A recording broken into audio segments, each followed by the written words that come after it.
सो episode 4 में हम देखते हैं कि जिनवू एक डंजन के अंदर जाता है एंड वो जब तक इस डंजन को क्लियर नहीं करता तब तक वो वहां से बाहर नहीं निकल सकता है। जिसके बाद जिनवू को डंजन में काफी सारे गॉब्लिन्स के साथ फाइट करना पड़ता है। एंड जैसे ही वो डंजन में और अंदर जाता है उसके सामने एक रेड वुल्फ आ जाता है एंड जिनवू पर लगातार अटैक करने लगता है। एंड जिनवू भी उसके अटैक्स को जैसे तैसे डॉज कर रहा था एंड तभी जिनवू रियलाइज करता है कि उसकी बॉडी पहले से काफी ज्यादा लाइट हो गई है एंड उसकी मूवमेंट स्पीड भी पहले से काफी बढ़ गई है। बट इस टाइम पे अभी भी ये मॉन्स्टर जिनवू से ज्यादा स्ट्रांग है। बट तभी जिनवू को अपने हाथों में एक स्ट्रेंथ फील होती है एंड वो सोचता है कि क्या ये उसके स्टैट्स की वजह से है। एंड तभी जिनवू एक बहुत ही पावरफुल पंच करता है जिससे कि वो वुल्फ बहुत ही ज्यादा दूर जाके गिरता है। फिर जिनवू खुद से ही कहता है कि मैं अभी अभी मौत के मुंह से निकल कर आया हूँ, मैं यहाँ इतनी आसानी से तो नहीं मरने वाला। एंड ये कह के जिनवू और भी ज्यादा जोश के साथ उस मॉन्स्टर पर अटैक करने लगता है।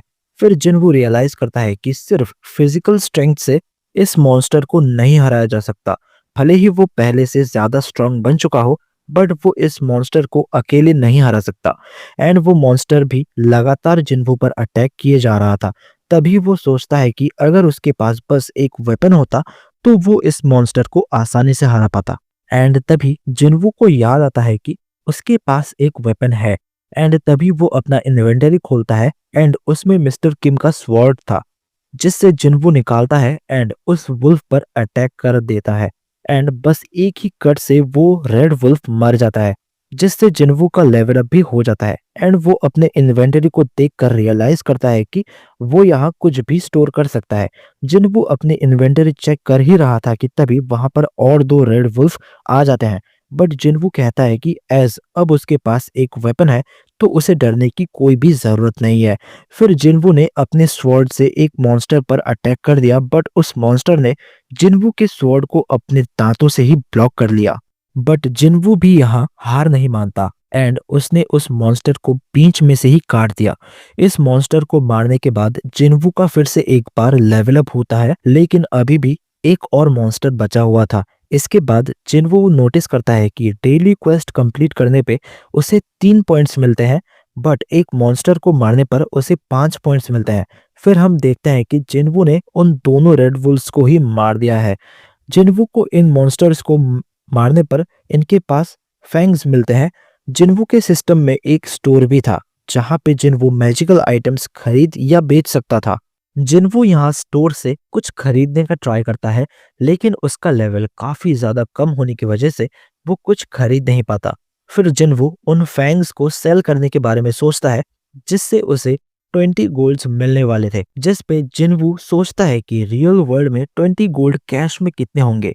फिर जिन्वू कहता है कि ये एक ई रैंक डंजन लग रहा है एंड अगर ये एक ई रैंक का डंजन है तो इन मैजिक आइटम्स की कीमत ज्यादा नहीं होगी। फिर जिन्वू सोचता है कि अगर उसके पास एक टेलीपोर्टेशन स्टोन होता तो वो यहाँ से आसानी से निकल सकता था एज वो जितना भी खाना लाया था वो सब खत्म हो चुका है। एंड भले ही ये एक ई रैंक का डंजन है बट इस बात की कोई गारंटी नहीं है कि जिन्वू इस डंजन के बॉस को अकेले हरा पाएगा। जिन्वू ये सब सोच ही रहा होता है कि तभी वहां पे एक वुल्व्स का झुंड आ जाता है बट जिन्वू उनके लिए पूरी तरह से प्रिपेयर्ड था एंड वो अपनी स्वॉर्ड को लेकर आगे बढ़ जाता है। जिन्वू नॉन स्टॉप उन मॉन्स्टर्स को स्लाइस करते जाता है एंड उसी के साथ साथ उसका लेवल अप भी होते जाता है।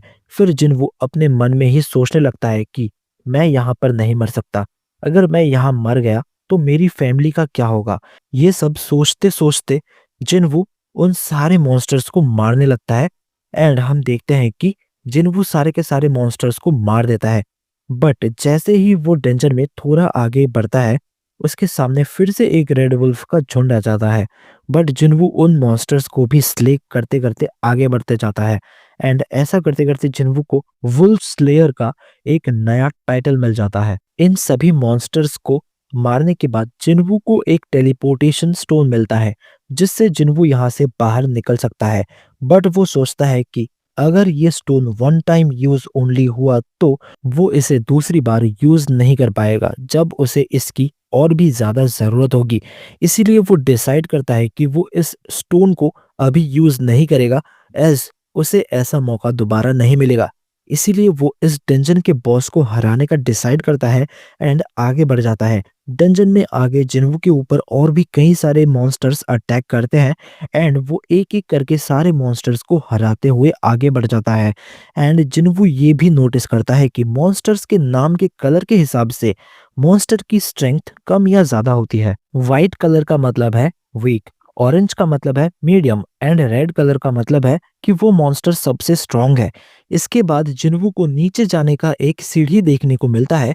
जिन्वू को नीचे से एक काफी स्ट्रांग प्रेजेंस फील हो रही थी एंड वो समझ गया था कि नीचे जो भी मॉन्स्टर है वो इस डंजन का बॉस है एंड उसकी स्वॉर्ड की हालत भी काफी ज्यादा खराब हो चुकी है। लेकिन फिर भी जिन्वू नीचे बॉस से पंगा लेने के लिए चला जाता है एंड नीचे जाके वो देखता है कि वहां एक तालाब जैसा है एंड अचानक से ही आसपास का एरिया कांपने लगता है एंड हम देखते हैं कि एक पूंछ जैसा चीज जिन्वू को हिट करता है एंड सिर्फ एक ही हिट से जिन्वू का हालत काफी ज्यादा खराब हो जाता है एंड इस हिट से जिन्वू का स्वॉर्ड भी टूट जाता है एंड हमें यहाँ एक बड़ा सा स्नेक मॉन्स्टर देखने को मिलता है।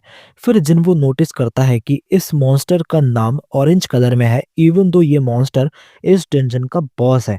फिर जिन्वू बोलता है कि शायद ये मेरे लेवल अप करने की वजह से है, शायद अब मैं इस मॉन्स्टर को अकेले ही हरा सकता हूँ। एंड जिन्वू अपनी आधी टूटी हुई स्वॉर्ड लेकर ही इस मॉन्स्टर से लड़ने के लिए रेडी हो जाता है। जिन्वू नोटिस करता है कि इस मॉन्स्टर का स्किन स्टील का है एंड इस मॉन्स्टर पर कोई भी वेपन अटैक इफेक्टिव नहीं होगा एंड जिन्वू अपनी उसी टूटी हुई स्वॉर्ड से उस अटैक को ब्लॉक करने का ट्राई करता है। इस मॉन्स्टर के थिक स्किन की वजह से जिन्वू का कोई भी अटैक इस मॉन्स्टर पर काम नहीं कर रहा था एंड वो सोच रहा था कि अगर इस मॉन्स्टर का एक भी डायरेक्ट हिट उसे लगता है तो वो वापस खड़ा भी नहीं हो पाएगा। इसी टाइम पे हमें एक फ्लैशबैक दिखाया जाता है जहां जिन्वू को for the very first time उसका weakest hunter of all mankind वाला निकनेम पता चलता है एंड वो डबल डंजन में भी हुई इंसिडेंट को याद करने लगता है एंड कहता है कि अगर तुम कमजोर हो तो मुसीबत के समय सब लोग तुम्हारा साथ छोड़कर चले जाएंगे एंड इसीलिए आज मैं यहाँ स्ट्रांग बनने के लिए आया हूँ। वो मॉन्स्टर इस टाइम पे जिन्वू को सभी तरफ से घेर लेता है एंड अपनी पूंछ से फिर से जिन्वू पर अटैक कर देता है, बट जिन्वू फिर भी जैसे तैसे करके उससे बच जाता है एंड हम देखते हैं कि जिन्वू के बॉडी से एक ऑरा निकलने लगता है एंड फिर जिन्वू अपने हाथों का यूज करके ही इस मॉन्स्टर के गले को जकड़ लेता है एंड उसके स्किन को शैटर करने का ट्राई करता है। फिर हम देखते हैं कि उस मॉन्स्टर के मुंह से खून निकलने लगता है एंड हम देखते हैं कि जिन्वू ने उस मॉन्स्टर को हरा दिया है एंड इस मॉन्स्टर को हराने पर जिन्वू को एक स्पेशल डैगर भी मिलता है। एज जिन्वू ने इस डंजन के बॉस को हरा दिया है वो अब यहाँ से बाहर निकल सकता है एंड वो जैसे ही डंजन से बाहर निकलता है तभी एक मिलिट्री ऑफिसर उसके पास आता है एंड जिन्वू से पूछता है कि वो आखिर यहाँ क्या कर रहा है। तो वो ऑफिसर पूछता है कि क्या तुम एक हंटर हो, जिस पे जिन्वू बोलता है कि हाँ मैं एक हंटर हूँ। जिसके बाद वो ऑफिसर जिन्वू को अपने साथ ले जाने लगता है, जिस पे हमें पता चलता है कि इस एरिया में एक डंजन ब्रेक हुआ है एंड वो ऑफिसर बोलता है कि वैसे तो सारे मॉन्स्टर्स को हरा दिया गया है बट अभी भी बॉस बचा हुआ है जिससे कि कुछ हंटर्स अभी लड़ रहे हैं। फिर सीन शिफ्ट होता है एंड हमें डंजन बॉस को दिखाया जाता है जो कि सारे हंटर्स पर भारी पड़ रहा था एंड पब्लिक यहाँ पर वीडियो बना रही थी एंड हंटर्स स्ट्रगल कर रहे थे एंड फिर हम देखते हैं कि इस रेड टीम में जूही भी है बट जूही अभी भी डबल डंजन की वजह से ट्रॉमेटाइज्ड थी। जिन्वू भी दूर से ये सब देख रहा था एंड फिर वो अपने टूटे हुए स्वॉर्ड को ही पूरी ताकत के साथ उस मॉन्स्टर पर फेंक के मारता है एंड वो मॉन्स्टर यहाँ गिरने लगता है एंड सभी सोचते हैं कि ये इन हंटर्स ने ही किया है बट उन हंटर्स को समझ में ही नहीं आ रहा था कि आखिर ये हुआ कैसे। सभी लोग खुशियां मनाने लगे बट एक हंटर सोचता है कि अभी ये तो हम लोग इस मॉन्स्टर को एक स्क्रैच तक नहीं कर पा रहे थे, तो अचानक से क्या हुआ। एंड फिर वो हंटर जिन्वू का वही टूटा हुआ स्वॉर्ड नोटिस करता है। फिर वो उस ऑफिसर से पूछता है कि आखिर ये स्वॉर्ड किसका है, जिस पे वो ऑफिसर बोलता है कि उसने एक हंटर के हाथ में उस स्वॉर्ड को देखा था बट वो जैसे ही पीछे घूमता है उसे वो हंटर कहीं भी नहीं दिखता एंड हम देखते हैं कि जिन्वू वहां से चला गया है एंड यहीं पे ये एपिसोड खत्म हो जाता है। सो अगर तुम लोगों को ये वाला वीडियो पसंद आया हो तो प्लीज वीडियो को लाइक कर देना एंड चैनल को सब्सक्राइब भी कर देना। एंड अगर तुम लोगों ने सोलो लेवलिंग के एपिसोड 3 वाली वीडियो मेरी नहीं देखी है तो मैं उसका भी लिंक डिस्क्रिप्शन में दे दूंगा, तुम लोग उसे वहां से चेकआउट जरूर से करना। तो चलो मिलते हैं किसी नए वीडियो में।